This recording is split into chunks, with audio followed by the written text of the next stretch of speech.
এক ছিল এক যুবক, নাম তার আরিফ। ছোটবেলায় খুব ভালো ছিল, নামাজ পড়ত, কোরআন তিলাওয়াত করত। কিন্তু বড় হতে হতে দুনিয়ার চাকচিক্যে সে ধীরে ধীরে আল্লাহকে ভুলে যেতে লাগল।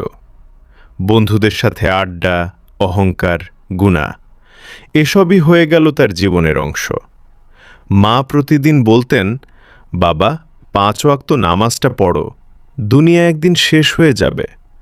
কিন্তু আরিফ হাসত আর বলতো, এখন জীবন উপভোগ করতে দাও আম্মু, পরে সব ঠিক হয়ে যাবে। একদিন রাতে আরিফ তার এক বন্ধুর জানাজায় গেল। সেই বন্ধু ছিল তারই সমবয়সী।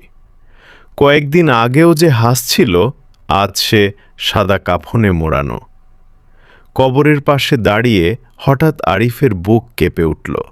সে ভাবল, আজ আমার বন্ধু, কাল হয়তো আমি। সেদিন রাতে সে ঘুমাতে পারল না। আয়নার সামনে দাঁড়িয়ে নিজের জীবনকে দেখল। কত গুনাহ, কত অবহেলা। সে সিজদায় পড়ে কান্না করতে লাগল, হে আল্লাহ, আমি অনেক ভুল করেছি, তুমি আমাকে মাফ করে দাও। সেই দিন থেকেই আরিফ বদলে গেল। সে নামাজ শুরু করল, হারাম ছেড়ে দিল, মানুষের সাহায্য করতে লাগল। ধীরে ধীরে তার মনে এক অদ্ভুত শান্তি নেমে এলো, যে শান্তি দুনিয়ার কোনো আনন্দ দিতে পারে না। একদিন তার মা চোখের পানি মুছে বললেন, আজ আমি আমার পুরনো আরিফকে ফিরে পেয়েছি।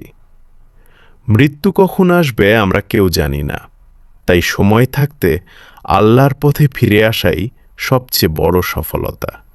কারণ আল্লাহর দরজা কখনো বন্ধ হয় না। যত বড় গুনাহগারই হোক না কেন, সত্যিকার তওবা করলে আল্লাহ অবশ্যই ক্ষমা করেন।